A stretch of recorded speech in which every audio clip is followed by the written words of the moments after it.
I'm delighted to say today I'm joined by the 31st ranked player in the PDC Order of Merit, and he's nicknamed the African Warrior. It is Devon Petersen. How are we today? Josh, I'm great, my man, and I'm pleased to be interviewed by you today on your podcast. It's really great. Thank you very much. First of all, once again, thank you very much for your time. Indeed, it's massively, massively appreciated.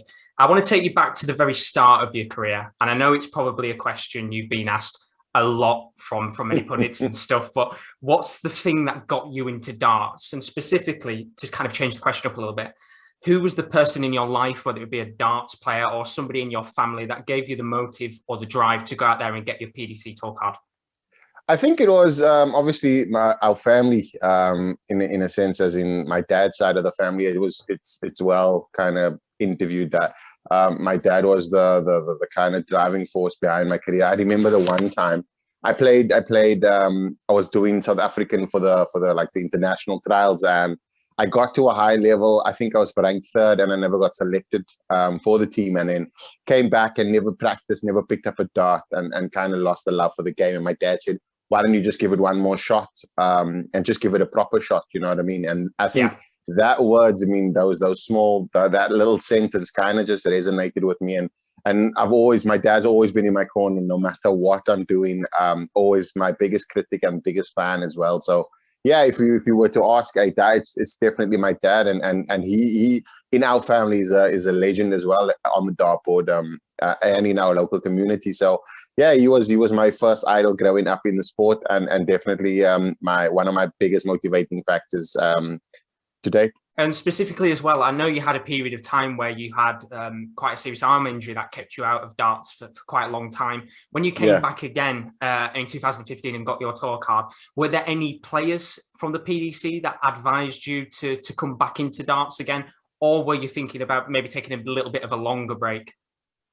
No, I think the break that I took was kind of, it was almost destined in a sense, because at that time I just came over. I was trying to my behind off to kind of obviously maintain the tour card, get into the top 64, which I did. And then the injury happened. And when the injury happened, it gave me a lot of time to kind of look at my life. And at that time, I think I was 26, 27 years old, and thinking, is this what I wanted?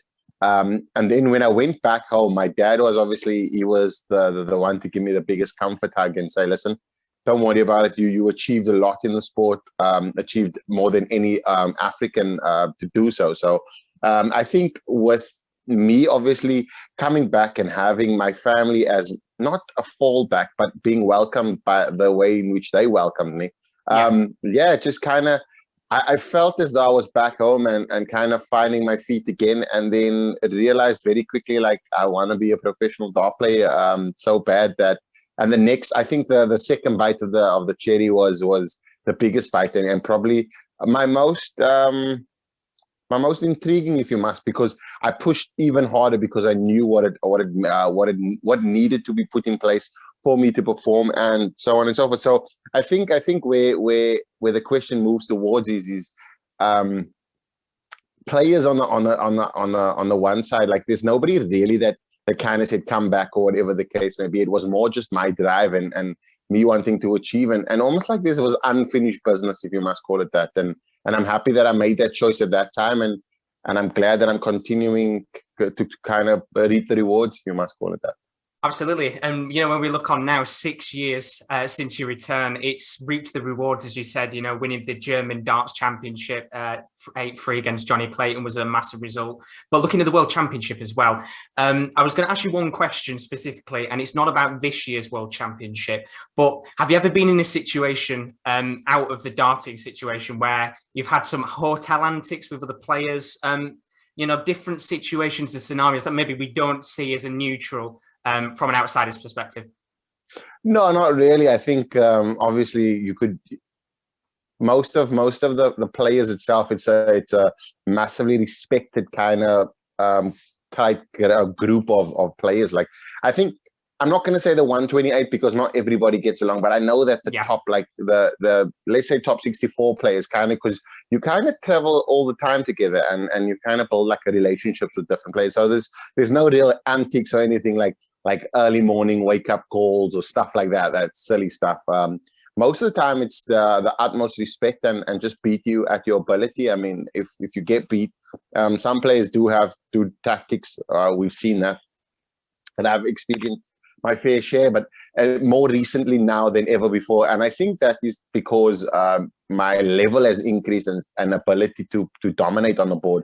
So now it becomes that it's the things that they need to do to kind of win or trying to put you off your game. But you learn all of these things. But I know that most of the players have the utmost respect for each other in competition and battle.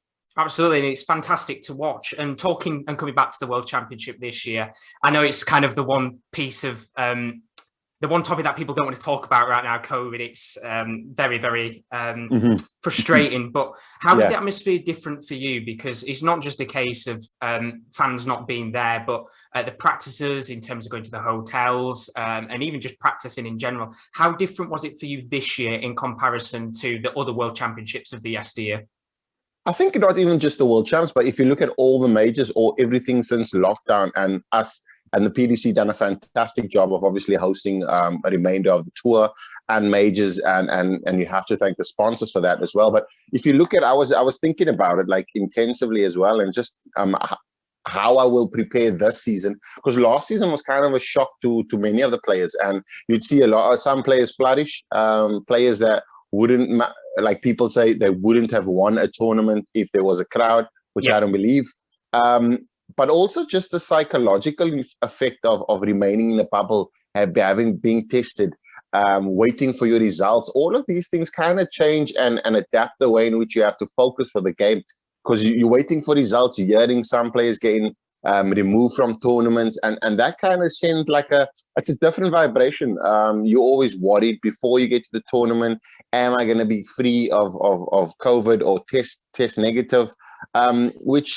There's just so many negatives about preparation and all of these things that kind of dampen the way in which you prepare for the game, or the way in which you perform, in a sense. Not all the time, but a lot of the time, a lot of players are strong enough to kind of get through that. But I think that me, in retrospect, looking at it, it was tough, because you get to the tournaments and you go, okay, cool, I need to test. And then once you test, you play your tournament, you go back home, you're coming back, and then you have to test again. So it's always a almost an unease, or nothing is just, okay, cool, I'm here to play darts, which is a dynamic that we needed to kind of not go against, but a dynamic we needed to adapt to. And I think that it was done professionally, and loads of the players performed really well, because I think a lot of the times the sport itself obviously leans itself to the entertainment and atmosphere, obviously contributing to performances. Some players struggled, obviously, because they never had that geeing up of the crowd and the sounds and all of that stuff. And some players couldn't handle the empty hall where there's no atmosphere, which is tough, because what I experienced in that point is that it's business as usual. So it's as if you're playing a pro tour, but on a bigger stage.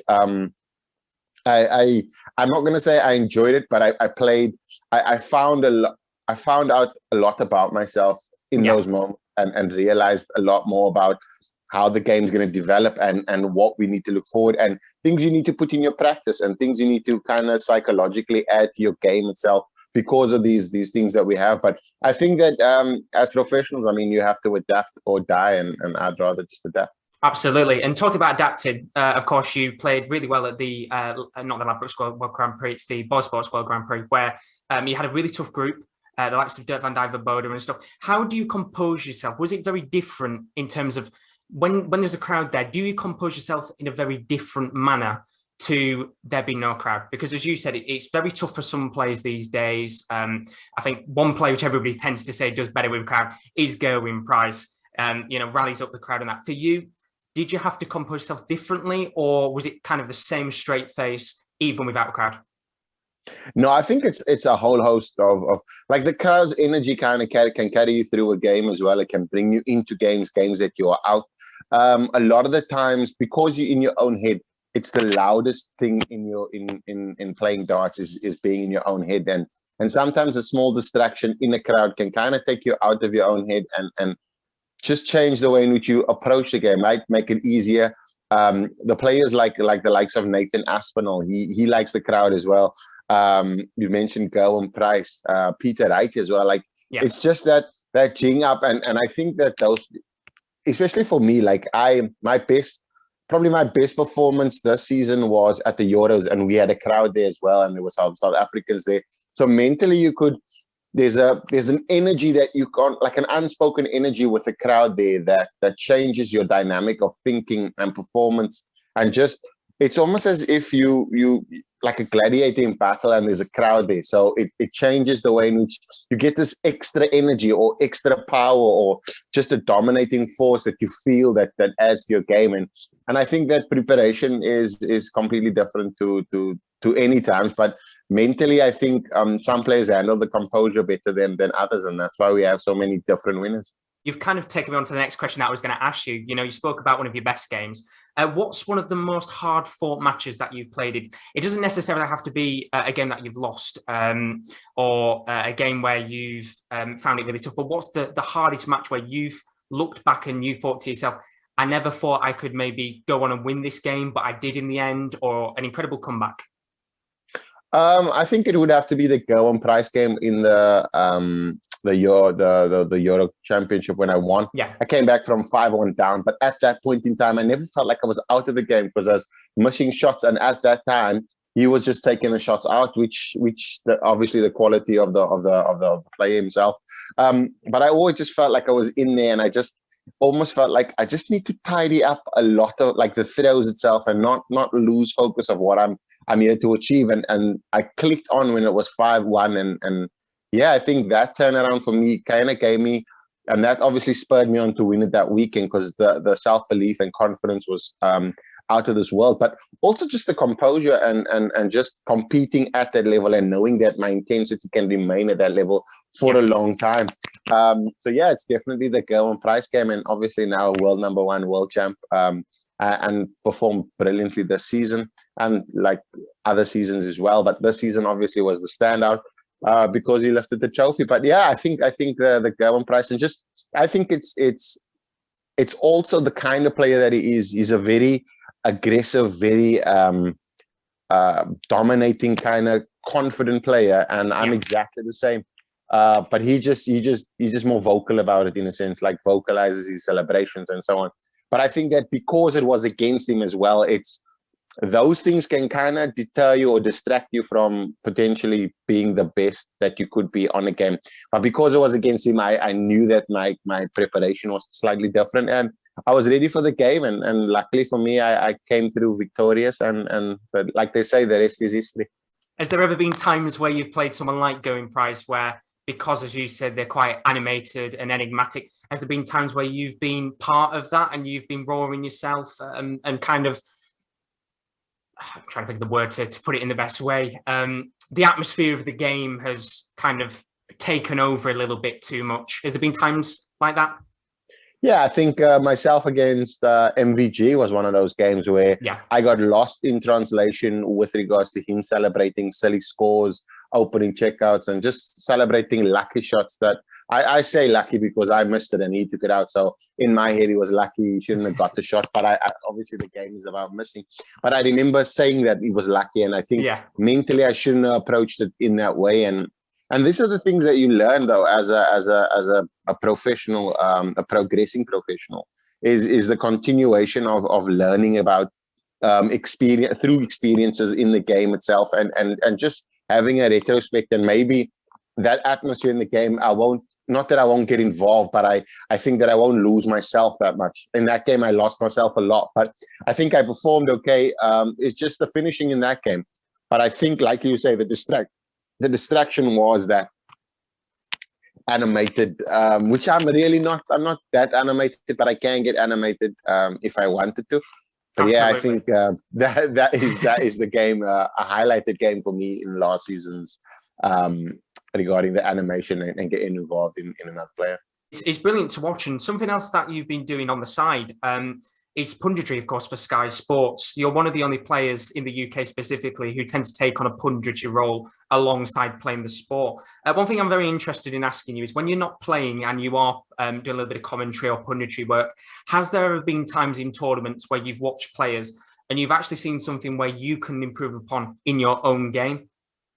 That is ultimately I think one of the reasons or contributing factors to my success last season was that I saw the game from a third eye, if you must call it that. So not just a player or a pundit, but from an analytical point and seeing players make mistakes or learn from players' mistakes very closely. Like if you're watching games sitting on a couch, it's different from when you're commentating and analyzing a game that's happening, unraveling in front of you, which gave me a complete different look. And I think that my interest in having experienced pundits and commentators like the likes of Wayne Mardle, Rod Studd, Stuart Pike, you got Nigel and Mark Webster as well. I mean, Mark has been a previous world champ as well, and just listening to him and kind of taking on his information that he's also sharing whilst doing it, it's a very involved role, and I think that as a sports, like my preparation last season was great because of that punditry role, and I think that I've carried it in this season and I've added to it. So yeah, hopefully this season continues like I did last season or even better it, and I think that a lot of players in the sport itself, we don't, like before I'd done the punditry role, we don't look at the game that analytically in a sense, like what the player's weaknesses are, we just go on based on our opinion of a player and just how our game is, because a lot of the top players feel like if we play our A game, then we will beat anybody. But ultimately, it's not the case. You're not going to always play your A game, but you also need to be aware of the other player's weaknesses. And when he shows it, that's the time. And I think Phil Taylor done that to a T. Like smell blood when the blood is in the water, and then he'll just devour you. And I think that's kind of just, I'm sharpening my teeth on that and realizing that it's part of the game now. Absolutely. And you said earlier about, of course, Wayne Mardle, one of the fellow pundits. We know in the past you've worked with Wayne Mardle quite a bit to improve your game. How's Wayne Mardle helped over time? Because I'm guessing a lot of lockdown you'll have spent time working with him to improve your game, because you've massively boosted up the rankings. I think you've gone from 59th in January 2020 all the way up to 31st in the world. How has Wayne Mardle helped to improve your game overall? I think, I mean, obviously it's documented that I speak about the technical aspect of the game and how he's kind of cut the fat off my throw, and just we kind of went to the bare bones and knowing and mapping it out completely. And this obviously a lot of work from my side and a lot of input and experience from his side. So yeah, I think Wayne's involvement in the new Devon Petersen, or the African Warrior, the resurrection of his career, of my career as well. I mean, Wayne has been instrumental, and the likes of Colin Lloyd as well from a mental perspective. Wayne does also add to that mental perspective. And then I had chatting to Phil Taylor as well, and it's not me name dropping, but at that point in time of my career, I kind of just tried to get the best resources that I possibly could get, like getting information from the best player to ever throw a dart. That's phenomenal. And then you got the likes of Colin Lloyd, one of the most aggressive players, but also a winner. And then Wayne Mardle, obviously technical expert. So I had like the three wise men, if you must call it that, in my corner. And I kind of found like there's loads of information that I grasped, and some of the information went right over my head, which I kind of re-looked at this year and in retrospect now, hoping that I can put it into my game this season. But everything, it just came on all at once, so I needed to kind of filter a lot of the stuff and slowly progressing. But I'm looking forward to the season and obviously calling on their expertise again.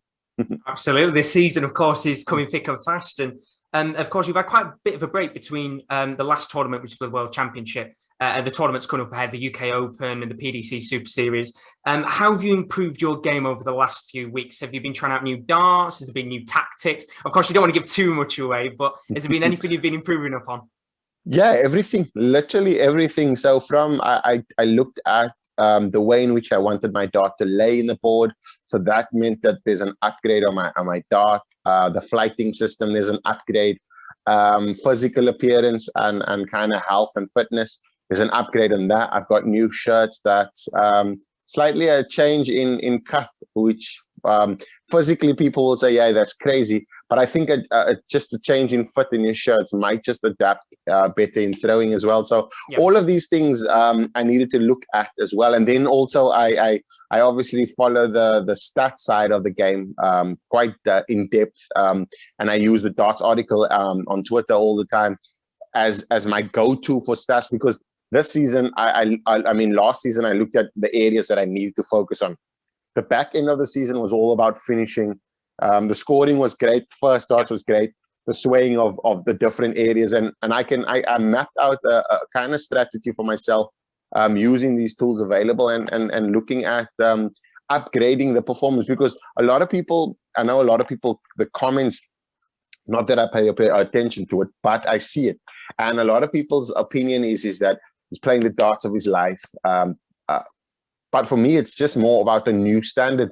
And I think that for me to improve, I needed to encompass all of these attributes, which is the stat side and looking at the areas that I actually perform well in and enhance that, and the areas that I don't perform well in, how do I better that? And yeah, I've worked on so many things over the last 2 months. I had 5 days off after the Worlds, and then came back strong. And yeah, I think this season I'm thinking positively, and hopefully I continue the rise up the rankings, and fingers crossed in 2022 it could be me as your world champ, which I always say, because it's the one goal that I'm striving for.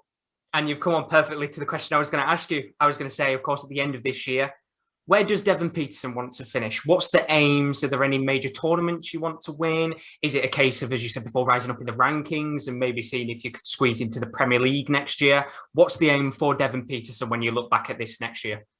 I think if you talk about Premier League for me is ultimately is more of a cherry on the cake, and instead of not the cake itself.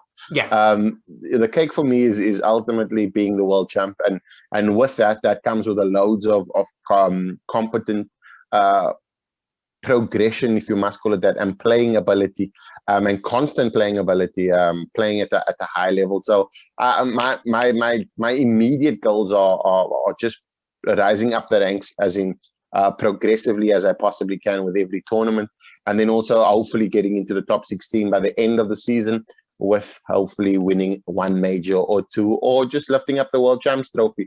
I mean, that for me is not just a win for Devon Petersen, but a win for the continent. And I think that changes the sport in Africa, which the ripple effect is massive. And I think that Africa needs a world champ, and I'd put everything into it to obviously achieve that.